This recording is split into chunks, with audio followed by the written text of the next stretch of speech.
참 저 귀한 찬양 하나님께서 받으셨는 줄 믿습니다. 그러기에 우리가 참 즐겁고 행복하게 들었습니다. 감사합니다. 저는 오늘 누가복음 9장 57절에서 62절까지 말씀을 근거로 하여서 주권이라고 하는 제목으로 여러분과 함께 말씀을 나누고자 합니다. 이때 저와 여러분 사이에 큰 은혜가 있기를 소원합니다. 오늘 본문의 이 말씀은 3명의 실패한 사람이 등장을 하게 되어집니다. 오늘 나오는 이 3명의 사람들의 실패는 어떻게 보면 신앙이 없는 사람들의 그 실패가 아니라 열심히 주님을 따르는 사람처럼 보인다라고 하는 것이 약간은 좀 특징으로 삼을 수 있는 부분인 것 같습니다.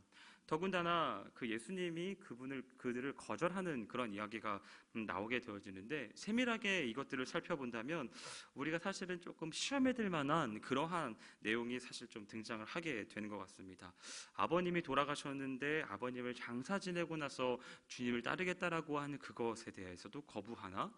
라고 하는 생각이 우리 가운데 또 들게 될 수도 있을 것 같습니다.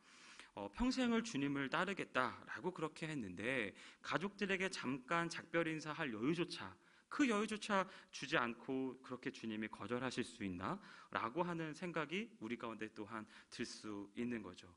62절의 마지막에 보면 또 뭐라고 나오냐면, 손에 쟁기를 잡고 뒤를 돌아보는 자는 하나님 나라에 합당하지 아니하다라고 그렇게까지 나오게 있는데, 이건 제 해석이기는 하지만 주님께서 이 표현을 하실 때에 좀 점잖게 절제하시며 또 절제하신 뒤에 아주 점잖게 말씀하신 것이지, 사실 주님의 그 속마음, 내용상 9장 오늘 내용상에 있었던 것들 속에서의 내용상 속마음으로 제가 한번 예측해 본다면, 야, 너 같은 사람 필요 없어 라고 그렇게 이야기하는 것처럼 느껴지곤 합니다. 어떻게 이렇게 3명의 사람들에게 나름대로 열심히 따라보겠다라고 하는 이 사람들에게 주님은 이렇게 냉혹하리만큼 거절하실 수 있으실까? 이거에 대해서 우리가 한번 좀 나눠볼 필요가 있겠다라는 생각이 들어졌습니다. 그래서 저는 오늘 이 본문이 의미하는 것이 무엇이고 우리 삶에 어떻게 적용할 수 있는지, 이것에 대해서 여러분과 함께 말씀을 나누려고 합니다. 누가복음 9장은 굉장히 재미있는 본문이기도 합니다. 저는 이 누가복음 9장을 이름 붙이게 되어질 때 예수님의 제자 훈련 과정이라고 하는 주제를 가지고 여러분 아마 제목을 좀 붙여보고 싶습니다.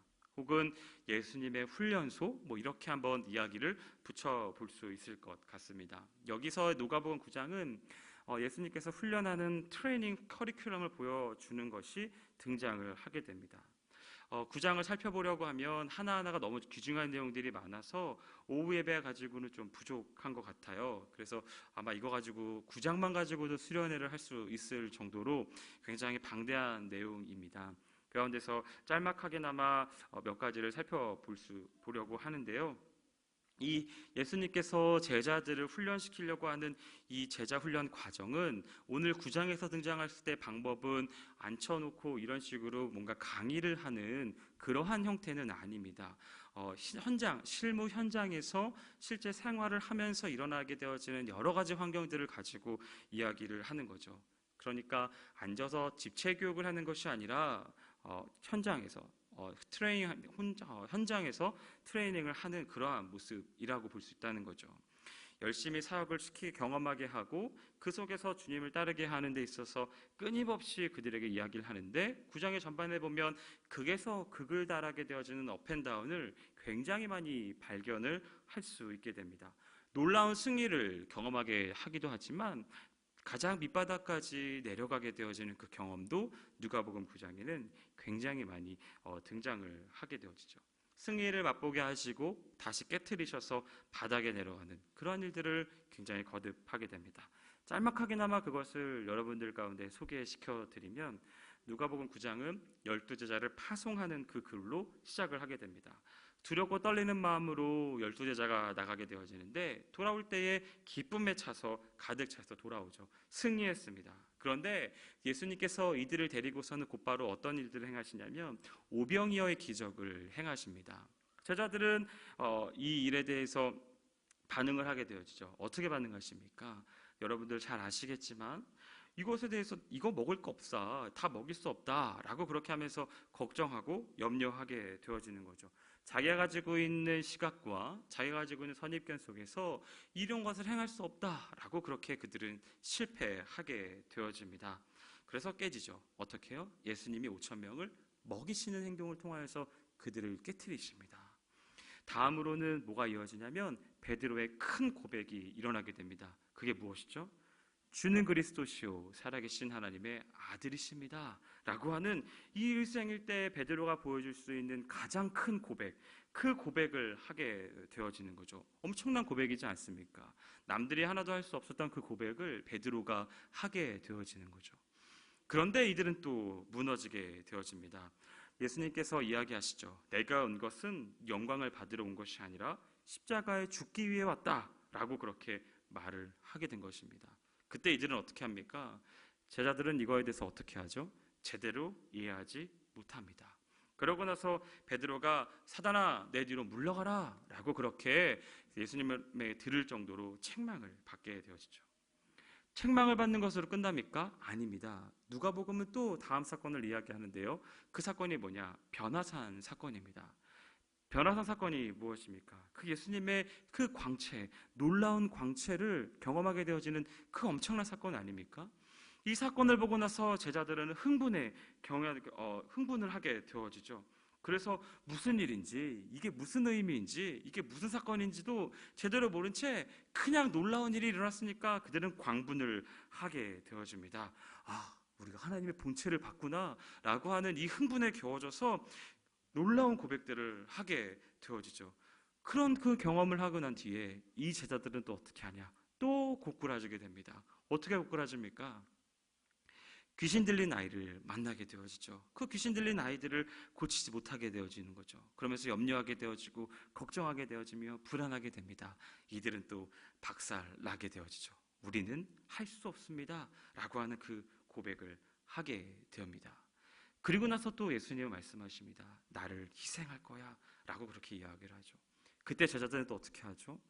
이제 싸움이 일어납니다. 무슨 싸움이 일어납니까? 누가 더 크냐? 내가 하나님 나라가 임하게 될 텐데 예수님이 왕으로 오면서 나라가 건설될 텐데 거기 중에서 누가 한 자리 차지할 거냐? 내가 더 큰 자리를 할 거네? 네가 더 작은 자리를 할 거네? 라고 하면서 제자들은 엄청나게 싸움이 벌어지게 됩니다. 야고보와 요한은 샤바샤바를 좀 잘한 것 같아요. 그래서 두 명은 이렇게 꼭 붙어가지고 어떻게 한번 정말 잘 얻어먹을까 이렇게 더 했던 것 같기도 해요. 좀 이러면서 좀 얄밉기도 합니다. 엄청난 싸움들이 일어나게 되어지죠. 그랬더니 어떻게 예수님이 그들을 거절합니다. 그랬더니 분노하죠. 그렇게 깨집니다. 그러고 나서 사마리아의 마을로 또한 그들은 들어가게 되어지죠. 사마리아 마을에 들어가게 되니까 이제 어떻게 해요? 많은 사람들이 모이게 됩니다. 그 많은 사람들이 예수님에 대해서 어떻게 하시느냐? 거절하게 돼요. 예수님이 거절당하자 제자들은 또 어떻게 합니까? 가가지고 이제 광분을 하는 겁니다. 열받아가지고는 하늘의 군대를 데리고 와서 내가 저들을 멸할까요? 이렇게 또한 이야기하게 되어지는 거죠. 이렇게 하면서 계속적으로 업앤다운을 쭉 9장에서는 경험하게 되면서 오늘 본문인 57절까지 이렇게 쭉 오게 되어집니다. 제자들을 예수님께서는 이 제자들을 9장을 통해서는 이 현장에서 여러 가지들을 경험시키면서 이들의 반응들을 보게 하십니다. 그리고 훈련시키시는 거죠. 그리고 나서 오늘이 9장 57절을 마지막으로 마주하게 되는데요. 이 문제가 쉽지만은 않은 것 같습니다. 이 질문이 굉장히 어려워 보이는 거죠. 이 본문은 사실 두 가지로 설교를 할 수 있습니다. 단순하게 제자 훈련이라고 하는 그 배경 속에서 설교할 수도 있지만 이 본문을 그 오늘날의 상황과 비추어서 주님을 따르는 그러한 삶을 살아가다가 만나게 되어지는 여러 가지 과정들에 대해서 한번 좀 적용하면서 살펴볼 수 있는 본문이기도 합니다. 저는 오늘 이 본문을 후반부에 맞추어서 한번 이야기해 보려고 합니다. 이들은 실패한 사람으로 나오게 되어집니다. 이들의 삶의 본질적인 실패의 부분, 이것이 과연 어떠한 내용일까? 저는 이 본문을 묵상하면서 고민해 보게 되어졌습니다. 예수님께서 제자들을 그리고 나온 사람들을 계속적으로 업앤다운을 시키면서 여러 가지 것들을 실패하기도 하고 그 가운데서 짜릿한 흥분의 경험들도 하게 하십니다. 다른 사람들을 살리는 것들도 경험하게 하시고 놀라운 기적을 베풀기도 합니다. 그래서 고백을 하게 하기도 하고 그 고백된 것에 대하여서 또한 본인 스스로가 무너지게 되는 그러한 수많은 업앤다운을 경험시게 되어지는 거죠. 예수님께서 이렇게 제자들에게 업앤다운을 경험시키는 그 본질적인 의도, 예수님께서 도대체 왜 이렇게 행하시는 것일까라고 고민해 보다가 제가 요새 느껴지는 것은 한 가지가 뭐냐면 복음에 대한 이야기였습니다. 어쩌면 우리가 가지고 있는 이 복음이라고 하는 이 부분도 주님께서 이러한 모습으로 훈련시키거나 이 시각에서 바라보고 있는 것은 아닐까? 그렇다고 한다면 제자들이 이것에 대해서 올바르게 이해하지 못했던 제자들이 예수님이 행하셨던 일들을 올바로 이해하지 못했던 것처럼 어쩌면 우리들의 삶 가운데 있어서도 이 복음이라고 하는 것을 온전히 이해하지는 못하고 있는 것은 아닐까라고 하는 그러한 생각에 고민을 빠지게 됐습니다. 즉, 우리는 이 복음을 아직 온전하게 바라보고 있지 못하다라고 하는 그러한 생각을 하게 된 것입니다. 그게 무슨 말일까요, 여러분? 교회에서 어떻게 이 아름다운 이 헌신자들 앞에다 놓고 어떻게 감히 이런 이야기를 할 수 있겠느냐 말인 거죠. 복음을 온전히 받아들이지 못했다라고 하는 이 말이 무슨 의미일까? 어쩌면 여러분들은 어쩌면 복음을 제대로 받아들이지 못했을지도 모릅니다라고 여러분들에게 이야기한다면 어쩌면 여러분들은 펄쩍 뛰면서 이야기할지도 모를 것 같습니다. 아니 어떻게 내가 이 귀한 복음을 내가 신앙생활을 몇십 년을 했는데 내게 복음을 이야기하냐, 내가 복음을 제대로 아직 받아들이지 못하고 있다라고 감히 어떻게 내가 이야기할 수 있느냐라고 어쩌면 여러분들은 펄쩍 뛰고 이야기할 수 있을지도 모를 것 같습니다. 그러나 제가 아무리 신앙생활을 하고 여러분들의 성도들과 교제를 해보면 해볼수록 이 질문 속에 계속적으로 함몰되는 경우들을 많이 경험하게 됩니다. 어쩌면 우리가 이 복음을 취사 선택하고 있는 것은 아닌가, 복음의 한쪽에 있는 면만 우리가 선택하여서 이것에 대해서 내 입맛에 좋은 부분으로 재단해가지고 이 복음을 받아들이고 있는 것은 아닌가라고 생각을 하게 되는 경우들이 있습니다. 정말 그럴까요? 정말 이런 부분들이 있을까요, 여러분? 한번 이것을 여러분과 함께 나눠보고자 합니다. 여러분들도 잘 아시겠지만 복음은 구원과 관계되어져 있습니다. 그렇다고 한다면 여러분, 구원과 관계되어져서 여러분들이 즐겨 외우고 있는 혹은 구원이라고 하는 것을 점검하였을 때 근거가 되어지는 성경 본문이 혹 여러분들이 가지고 계시다면 그 본문은 어떠한 본문입니까? 여러 개의 구절을 이야기할 수 있지만 어쩌면 이렇게 이야기할 수 있을 것 같습니다. 어떻게 구원을 받느냐면 믿음으로 구원받는다라고 그렇게 이야기할 수 있는 것 같습니다. 구원은 우리의 행함, 의로가 되어지는 것이 아니라 온전히 하나님께 선물로 받는 은혜의 결과물이다 라고 하는 것을 우리는 이야기 많이 들어왔던 것 같아요. 자신의 행함으로 의롭다 함을 얻고자 하는 것, 그러한 자들은 뭐라고 우리가 정죄하냐면 그 사람들을 이단이다 라고 우리는 그렇게 정죄하고 있죠. 그리고 나서 어떻게 이야기합니까? 한 번 받은 구원은 절대로 취소되지 않고 변경되지 않으며 그 구원은 영원하다라고 그렇게 이야기하고 있죠. 그거에 대해서 근거되어지거나 즐겨 암송하는 그러한 본문이 있다면 아마 요한복음 10장 27절 말씀일 것 같습니다. 내 양은 내 음성을 들으며 나는 저희를 알며 저희는 나를 따르느니라. 내가 저희에게 영생을 주노니 영원히 멸망치 아니할 터이요 또 저희를 내 손에서 빼앗을 자가 없느니라. 저희를 주신 내 아버지는 만유보다 크심에 아무도 아버지 손에서 빼앗을 수 없느니라. 나와 아버지는 하나이니라 하신대. 어쩌면 이 구절이 이러한 이야기들을 총괄적으로 설명해주고 있을지도 모를 것 같습니다. 정리해보면 우리가 알고 있고 우리가 생각하고 있고 우리가 받아들이고 있는 이 복음을 심플하게 정리하면 이렇게 이야기할 수 있을 것 같습니다.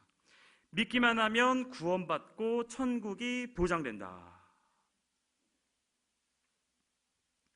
뭐가 잘못됐습니까? 사실 잘못된 건 아닙니다. 하지만 이게 복음의 다가 아니다라고 하는 것에 함정이 있는 것이죠.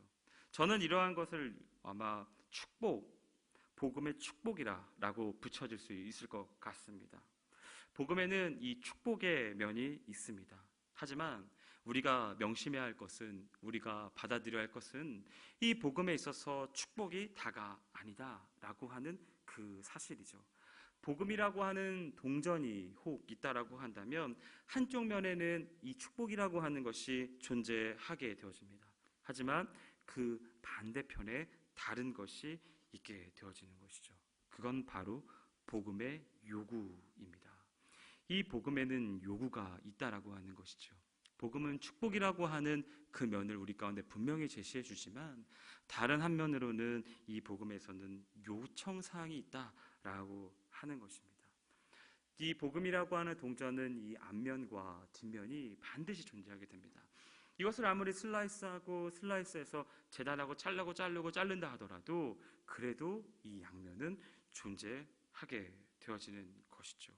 복음의 이 축복이라고 하는 이 면에 있어서는 그분이 우리의 구세주가 되시고 내가 어제 지은 이 모든 죄를 용서해 주시고 우리를 천국에 가도록 보장해 주시는 분이다라고 하는 내용이 포함이 되어집니다. 하지만 복음이라고 하는 이 동전의 다른 쪽 면에서는 예수가 우리 인생의 주인이 되셔야 한다라고 하는 이 요구가 있습니다. Lord. 이 복음이라고 하는 동전은 아무리 짧게도 내 안에 주인 되어짐라고 하는 이 고백, 이 결단, 이 인정이 우리 가운데는 요청되어진다라고 하는 것이죠. 축복이라고 하는 한 면에 비해서 반대편에 이 복음의 요구, 내 인생의 주인이 예수님입니다 라고 하는 이 요구가 우리 가운데는 주어져 있다라고 하는 것입니다.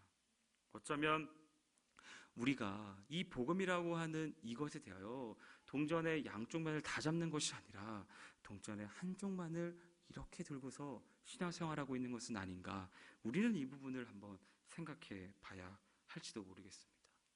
여러분의 마음에 뜨끔하는 그러한 이야기들 하나 해보고자 합니다. 만약 여러분이 예수 그리스도를 구세주로 내 죄를 십자가에서 대속해 주신 그 분으로 믿고 있지만 여러분 속에 예수님이 주인이 되어 있지 않고 예수님이 여러분 마음 가운데 중심이 되어져 있지 않고 그리고 만약 그분이 여러분 마음 가운데 정말 모든 것을 다스리는 그러한 분으로 인정하고 있지 않다라고 한다면 어쩌면 여러분은 구원받지 못했을지도 모릅니다. 아주 위험한 이야기를 한 것을 알고 있습니다. 특별히 1950년대부터 시작되어져서 전 인류의 온 열방에 펼쳐져 있었던 이 Born Again이라고 하는 이 신학이 이야기 팽배해지면서 정말 우리 복음주의를 살고 있었던 우리 삶 가운데 있어서 이야기를 한다는 것 얼마나 위험한 일이라는 것을 잘 알고 있습니다. 그래서 여러분들에게 이야기를 먼저 드리자면 저는 행위 구원자는 아닙니다. 저는 분명히 칭의 구원자입니다. 이 말을 이야기하기 쉽게 이야기해서 차라리 이런 표현으로 여러분들께 말씀드리고 싶습니다. 뭐냐면 여러분이 예수님을, 그 예수 그리스도를 믿음으로 영접했지만 실제 지금 삶을 살아가면서 어제 살아가면서 그저께 살아가면서 그리고 오늘 예배를 드리고 오늘 이 현장에 있으면서까지 여러분의 삶 가운데서 예수님을 영접했지만 여러분의 삶 가운데 실제 참 주인인 모습이 드러나 있지 못했다라고 한다면 예수님을 영접했다라고 하는 그 믿음은 도대체 어떤 믿음인가? 라고 하는 이 부분에 대해서 여러분들에게 도전드리고 싶습니다. 만약 그 2000년 전에 그냥 어떤 사람이 죽었다라고 하는 것, 그것을 믿는다라고 하는 것을 끝나버린다라고 한다면 그것이 진짜 괜찮은 것인가? 라고 하는 이 질문을 여러분에게 도전드리고자 하는 겁니다. 정말 그분이 하나님의 아들이시고 그리고 그분이 하나님의 본체이시면서 죽음 가운데서 육신으로 부활하신 분이고 그 하나님의 우편에 앉아 계시면서 우리를 위해 중보하고 계시는 분이시며 또한 때가 되었을 때 계시록에 나와 있는 것처럼 이 땅에 다시 오셔서 너희 행한 대로 심판하시겠다라고 하신 바로 그분이라고 믿는다라고 한다면 어떻게 그분이 여러분의 인생에서 주인의 자리를 차지하지 않을 수 있겠는가? 이 질문인 겁니다. 본질적으로 본다면 그분을 주인으로 믿는 이 고백이 없다면 그리고 그분을 구세주로 믿었다고 하는 이 믿음도 어쩌면 사실은 참된 믿음이 아닐지도 모릅니다. 만약에 정말로 여러분의 인생에 예수 그리스도가 여러분의 인생의 주인이라고 한다면 그 전과 후는 분명히 다른 것이 있어야 합니다. 예수를 믿기 전과 예수를 믿고 난 이후의 삶은 반드시 다른 것이 있어져요. 왜냐하면 내 인생의 주인을 내가 아니라 예수께 맡긴 거잖아요. 그러니까 내가 내 인생의 주인이 예수님이 아닌 삶과 내 인생의 주인이 예수인 삶의 모습은 이 전과 후는 분명히 차이가 있어야 합니다. 그런데 내 삶 가운데 있어서 이 전과 후가 어떠한 것도 다 분명하게 드러나지 않고 지금도 이 전과 후의 모습이 어떤 것인지 드러나 있지 않다면, 그리고 그런 것에 대한 노력과 그런 것에 대한 결실과 그런 것에 대한 열매에 대한 갈망이 없다면 어쩌면 여러분들에서 있는 신앙의 모습은 점검되어져야 한다라고 하는 것이죠. 여러분의 믿음의 근거는 도대체 무엇이냐 말입니다. 이 예수 그리스도가 주인 되어짐, 이 로드십이라고 하는 이 말은 도대체 이 구원이라고 하는, 이 복음이라고 하는 이것에 있어서 도대체 어떤 의미가 있는가? 이것은 반드시 우리가 고민해 봐야 하는 것입니다. 저는 최근에 젊은 친구들과 함께 대화를 나누면서 이런 이야기들을 자주 하게 되어집니다. 자신이 구원받았는가, 네가 진짜 구원받은가를 확인하고 싶으면 네가 영접 기도를 앵무새처럼 따라한 적 그때가 어땠는지 기억하려고 애쓰지 말고 차라리 지금 네 인생에 있어서 네 인생의 주인의 자리가 예수님이냐, 지금 네 인생의 자리에서 그 고백이 있느냐라고 하는 이것을 점검해라 라고 그렇게 이야기하고 다니고 있습니다. 전 여러분에게도 동일하게 이 이야기를 해드리고 싶습니다. 복음은 우리 가운데 이 영생의 축복, 놀라운 축복을 우리 가운데 약속해주고 있습니다. 하지만 다른 면에서는 날마다 자기를 부인하고 하나님의 그 십자가를 지고 예수님을 쫓아야 하는 이 믿음의 엄청난 요구가 우리 가운데 놓여져 있습니다. 이 둘 다를 함께 받아들이지 않는다라고 한다면 그건 가짜 그리스도인입니다. 예화를 하나 들죠. 1990년 걸프 전쟁이 일어났습니다. 그 걸프 전쟁 전까지는 미국에서도 군인은 인기 있는 직업이 아니었습니다. 군인을 천하고 낮은 그러한 직업으로 바라봤습니다. 갈 데가 없는 사람들, 교육을 받지 못한 사람들, 사회에서 별로 인정받지 못하는 사람들이 가는 곳, 그것이 바로 군대라고 하는 그러한 곳이었습니다. 지원 병제였기 때문이죠. 그런데 걸프 전쟁 이후에 사람들의 인식이 바뀌게 되어졌습니다. 첨단 전자정비를 사용하는 그들을 보고서는 그들의 평가가 달라지게 된 것이죠. 갑자기 군인에 대한 인기가 올라가기 시작합니다. 곳곳에 군인을 모집한다라고 하는 그 광고가 늘어나고 쉽게 볼 수 있게 되어지죠. 솔깃하게 됩니다. 왜냐하면 여러 특전들이 있었기 때문이었죠. 사병이든 장교든 상관없이 군인으로 지원해서 군인만 되어지면 대학을 다닐 수 있게 해줬습니다. 그리고 스칼러십을 무료로 제공해 주고 있었죠. 세금 혜택을 주고 있었습니다. 그리고 비싼 돈을 내야만 배울 수 있는 고도의 전자정비를 다룰 수 있는 그 기술을 가르쳐 주고 됐다라고 그렇게 이야기했죠. 그래서 사병이든 장교든 상관없이 20년만 복무하면 평생의 연금을 죽을 때까지 준다고 하게 된 겁니다. 그러니까 굉장히 솔깃했던 것이죠. 군인이 되는 거 어렵지 않았습니다. 신체 검사를 하고 모병소에 가서 사인하면 진짜 군인이 되어지는 것이죠. 다만 한 가지 그에게 놓여져 있는 것이 있었습니다. 군인에게는 그런 것만 제공되어지는 것은 아니라는 것입니다. 요구가 있죠. 어떤 요구입니까? 전쟁이 나면 죽을 확률이 많이 있지만 전쟁터에 가야 한다라고 하는 그 요구가 군인에게는 있었던 것입니다. 만약 어떤 사람이 군인이 되어서 나에게 장학금을 주시오, 나에게 세금 혜택을 주시오, 나에게 전자기기를 다룰 수 있는 그 놀라운 장비 기술을 내게 알려주시오, 나에게 죽을 때까지 연금을 주시오 라고 그렇게 이야기하면서 요구하지만 나는 전쟁에 나가지는 않겠습니다 라고 그렇게 이야기한다면 이를 어떻게 군인이라고 바라볼 수 있겠습니까? 이것이 현재 우리가 가지고 있는 그리스도인의 모습이지 않을까 우리 생각해 봅니다. 오늘날 교회는 어쩌면 점점 비즈니스화 되어져 간 것 같습니다. 그러면서 교회에서 여러 가지 것들을 제공해 주죠. 뭔가 트레이드오프 같이 뭔가 거래를 하는 모습도 있는 것 같습니다. 내가 적당히 헌신하고 적당히 헌금하면 그것에 대한 보상을 받고 그 보상에 대한 리워드가 만족하면 계속 있지만 그것에 대한 만족하지 못하면 떠나버리는 뭔가 굉장히 상업화되어지고 비즈니스화되어지는 그런 모습들이 우리 교회 가운데 현대 교회 가운데 점점 늘어나게 되는 것 같습니다. 하지만 그 안에 좋은 의도들이 분명히 숨겨져 있고 좋은 모습들이 분명히 있습니다. 그렇지만 점점 비즈니스화 되어가면서 한 사람이라도 더 많은 사람들을 주님께 하나님께로 불러들이기 위해서 복음의 한쪽 면, 그 영생과 그 축복, 그 메시지만을 외쳤지 복음의 다른 면, 나를 부인하고 십자가를 지고 내 자신을 다 팔아서 가난한 사람들에게 나눠주고 소자를 돌보아주고 자기 인생의 참된 주인이 하나님임을 인정하면서 그분이 원하는 것이 있다라고 한다면 그것이 어떠한 것이든 순종하리라 라고 하는 이 주인됨, 그것에 대해서 침묵하고 작은 소리로, 아주 작은 소리로 외치는 그런 모습들이 현재 우리의 모습은 아닌가, 이것을 우리는 돌아봐야 될 것입니다. 그 결과 어떻게 되어졌습니까? 오늘날 주변에는 한국 교회는 이 절반만 그리스도께 나온 사람들이 어쩌면 가득 차 있는 그런 모습은 아닌가 도전 드리고 싶습니다.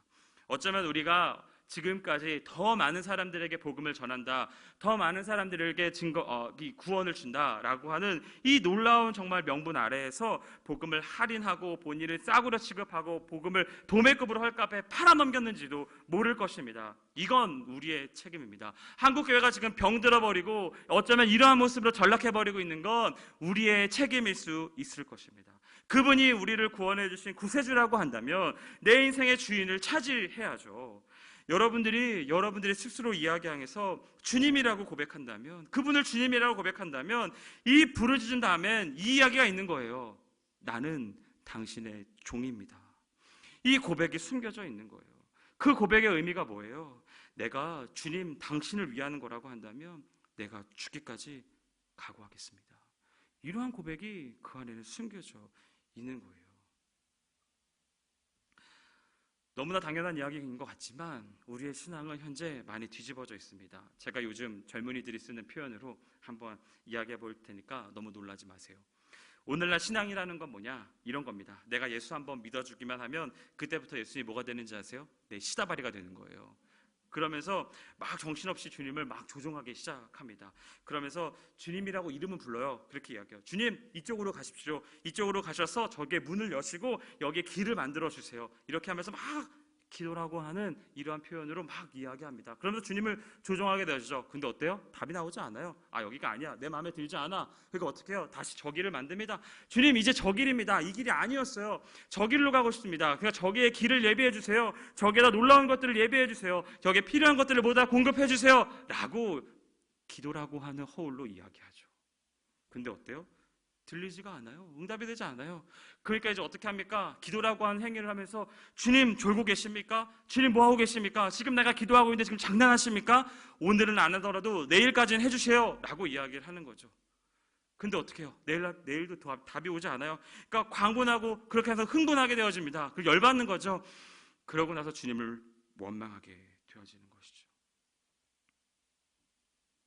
말로는 주님, 말로는 기도라고 하는 그러한 표현을 쓰고 있지만, 그리고 주님을 위해서 산다고 말은 하고 있지만 실제로는 주님이 나를 위해 살아주고 나를 위해 섬겨주고 나를 위해 봉사해주고 내 시다바리가 되어주는 이러한 신앙생활, 이것을 우리가 하고 있는 것이 아닌가.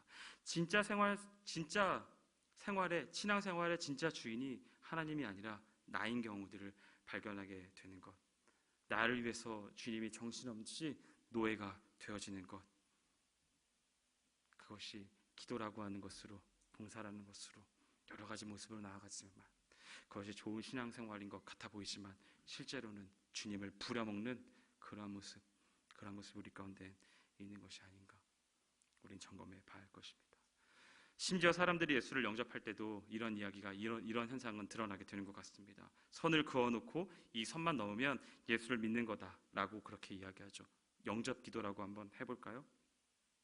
온갖 달콤한 말로 이야기합니다. 예수만 믿으면 암에도 안 걸리고 이성 친구도 생기고 직업도 얻게 될 거야. 정말 좋은 일이, 놀라운 일이, 축복이 일어나게 될 거야. 예수만 믿으면 황금길이 열릴 거야. 정말 좋을 거야 라고 그렇게 이야기하죠. 아니요. 성경 어디에도 예수 믿으면 고난이 없다라고 이야기하고 있지 않습니다. 하나님께 가장 가까이 간, 정말 놀랍게 가까이 가려고 노력하고 노력했던 그 사람들은 다 자기 인생에서 엄청난 고난을 겪었습니다. 모세가 그랬고, 다윗이 그랬고, 바울이 그랬습니다. 차라리 우리는 정직해야 합니다. 그들에게 복음을 전하려면, 그들에게 전도하려면 우리는 어쩌면 이렇게 말해야 될지도 모릅니다. 형제님, 자매님, 여러분 예수님 믿고 나면 지금까지 여러분이 꿈꿔왔던 그 상당수를 포기해야 될지도 모릅니다. 그것을 가운데 어쩌면 재물을 내려놔야 될지도 몰라요. 상당한 손해가 있을지도 몰라요. 친구들이 여러분을 떠나게 될지도 몰라요.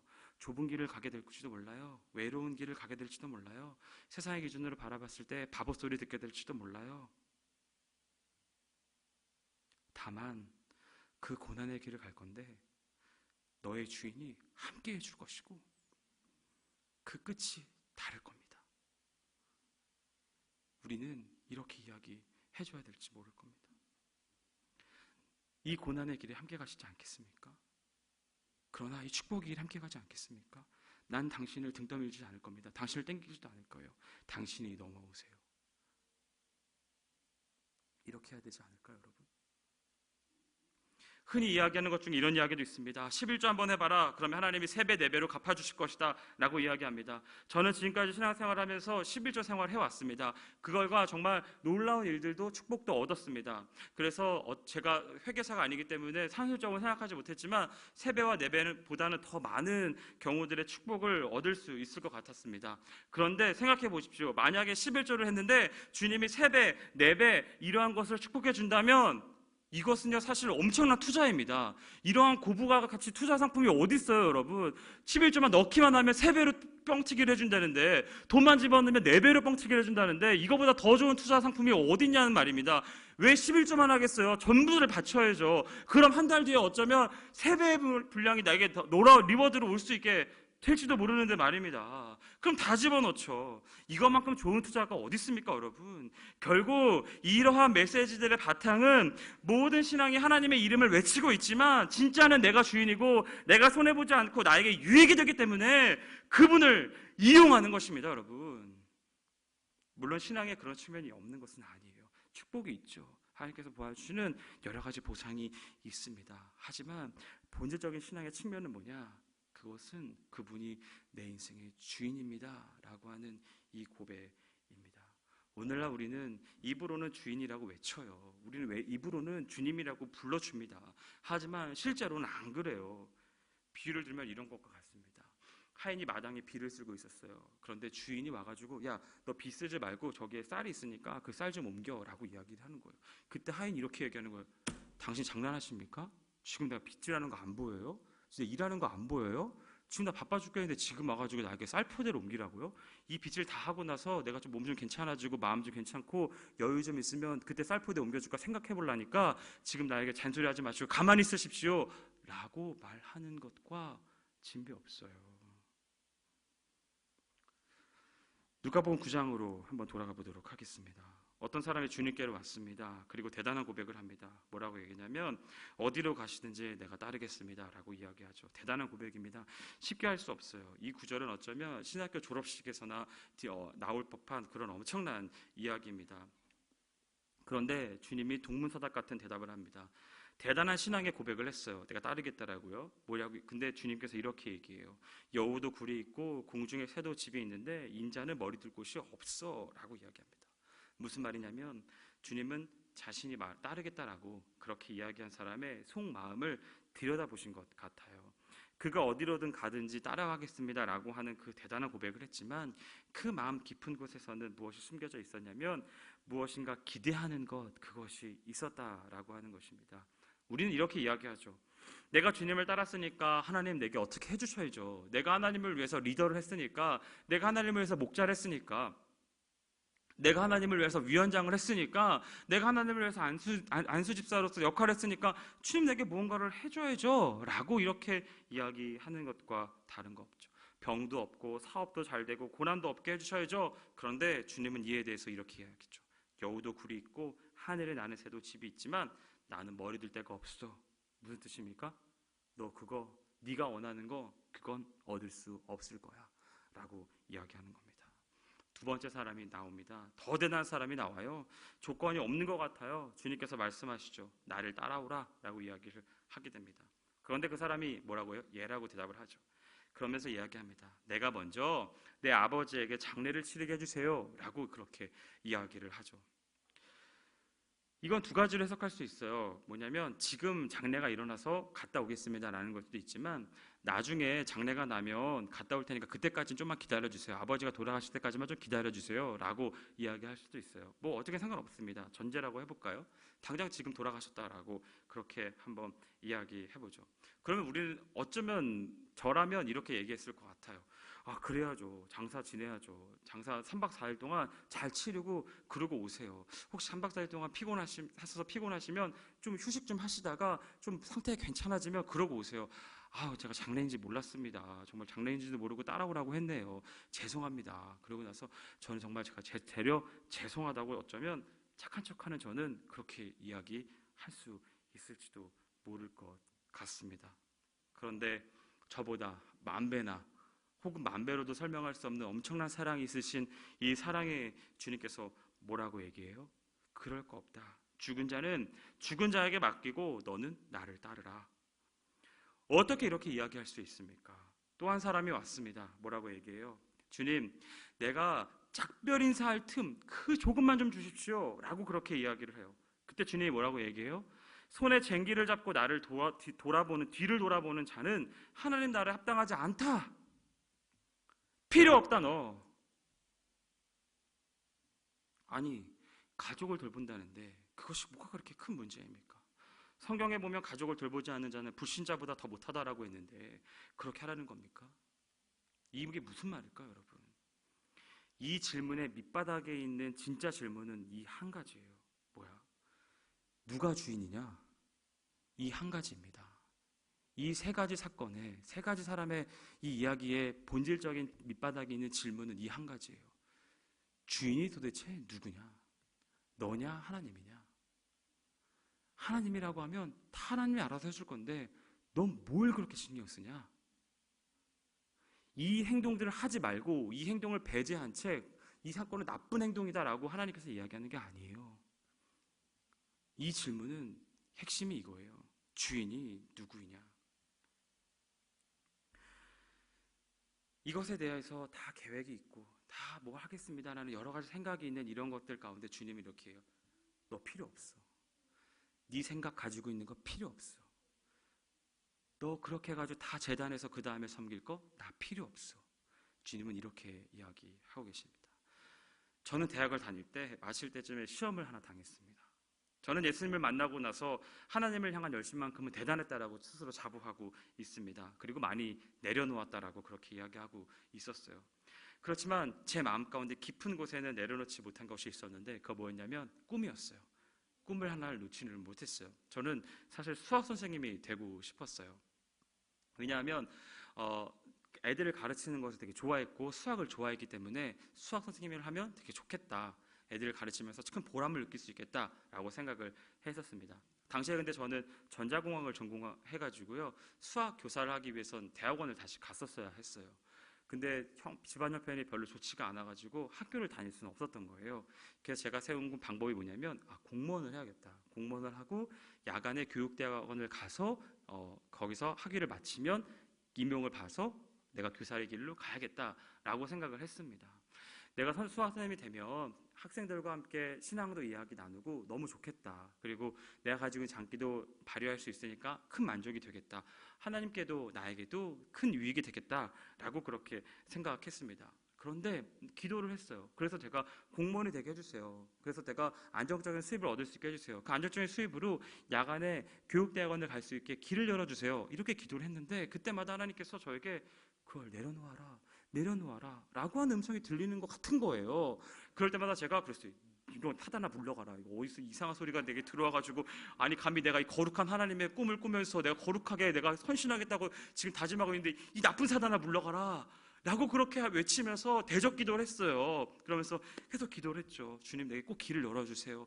그런데 그때마다 그 길을 내려놓아라. 자꾸 저에게 얘기하는 거예요.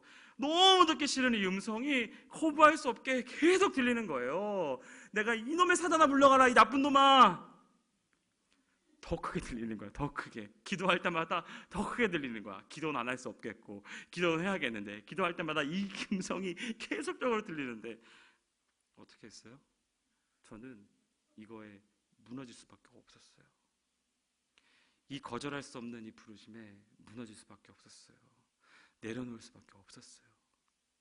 나의 꿈을 포장하고 미화하고 정말 내가 안정적인 보수를 꿈꾸며 나아가려고 했었던 내 안에 깊은 더러움을 발견했거든요. 그러면서 이게 주님을 위해서 위안답시고 했던 포장된 내 계획이었구나 라고 하는 것을 발견하게 되어졌거든요. 그래서 주님은 저를 내려놓게 했었어요. 순복할 수밖에 없었어요. 그리고 나서 당신이 제 주인입니다. 당신이 마음껏 사용하십시오 라고 고백할 수밖에 없었어요. 그래서 이 자리에 이렇게 서 있게 되었습니다. 제일 중요한 건 우리가 어떤 길로 가라, 저와 같은 길로 와라 이런 얘기는 아니에요. 중요한 건 뭐냐면 주도권을 그분께 맡기라는 것입니다. 원하는 대로 나를 사용하십시오 라고 그렇게 이야기하라는 거예요. 가장 크게 보면 내 인생에 있어서 그분 손에 있을 때 우리는 가장 행복한 거 아니겠습니까, 여러분? 내 인생을 주님께 맡기고 순종하는 것, 그리고 더 작게 매일의 삶 가운데서 하나님께서 주인이라 고백하는 것, 이것이 우리 가운데 가장 행복한 거 아니겠습니까, 여러분? 그렇게 되면 주님께서 우리 삶을 이끌어 가실 것이고, 그렇게 하다 보면 누군가는 한의사도 되는 거고, 누구는 예술가도 되는 거고, 누구는 의사도 되는 거고, 누구는 청소부도 되는 거고, 그렇지만 모두 다 행복한 것, 그거 아니겠습니까, 여러분? 이게 우리가 살아가는 신앙의 참 모습이지 않겠냐는 말이에요. 참 부끄러운 얘기지만 저는 제 자신의 모습을 볼 때마다 제 자신 느끼는 것은 경력이 쌓이고 사역자의 길에 조금씩 다가가면 다가갈수록 내가 하나님의 뜻을 묻기보다 하나님께 제가 지시하고 있는 모습을 많이 발견하게 되어집니다. 심할 때는 하나님이 없어도 되는 듯한 그런 모습을 보일 때가 너무나 많아요. 에콰도르에서 순교한 짐 엘리엇이라고 하는 선교사가 있습니다. 그분이 책을 썼어요. 전능자의 그늘 아래라고 하는 책이 있었어요. 짐 엘리엇은 처음부터 끝까지 하나님께 헌신한 정말 깨끗한 젊은이였어요. 항상 하나님 앞에, 그러나 그도 괴로워했어요. 뭐라고 괴로워했냐? 주님, 제가 정말 주님의 뜻만큼 정말 드린 게 맞습니까? 당신이 요구하시는데 제가 혹시나 귀를 닫고 있는 것은 없습니까? 그는 에콰도르에서 순교했습니다. 그러나 그는 계속적으로 고민했어요. 내가 어떻게 하면 매일매일 하나님께 더 드릴 수 있을까? 내 인생의 주인의 참 모습을 내가 정말 어떻게 하면 더 드릴 수 있을까? 그는 매일매일 고민했어요. 막 결혼한 아내와 그 뱃속에 아이를 놔두고 그는 하나님의 나라에 갔습니다. 하지만 그는 그 인생에서 계속적으로 고민했어요. 그 책을 보면서 전 너무나 부끄럽습니다. 우리 주변에는 이렇게 수많은 사람들이 그러한 신앙의 고백을 하면서 살아갑니다.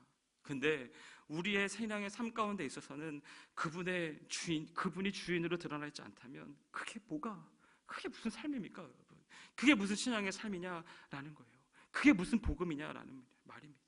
우리가 그것을 보여주지 못하고 우리의 삶이 그것을 증거하지 못한다라고 한다면 세상 사람들은 어디서 이 복음을 찾겠습니까, 여러분? 여러분, 이제부터 우리 고민합시다. 내 삶의 모든 영역에서, 모든 선택에서, 모든 결정에서 그분이 주인인가? 지금 내가 살아가는 이것이 그분이 주인인가? 내가 지금 선택한 것이 주님이 주인인가? 내가 지금 결정한 것이 주님이 주인이신 것으로 결정한 것인가? 우리 이거 이제 고민하면서 살아갑시다. 그래서 우리 삶의 흔적 가운데 그 예수 그리스도가 주인 되어지는 것이 드러나게 합시다. 그리고 그것으로 많은 사람들에게 주께 돌아오게 되어지는 그 축복의 길로 나아가는 우리가 되기를 소원합니다. 우리 결단의 마음으로 함께 찬양하겠습니다.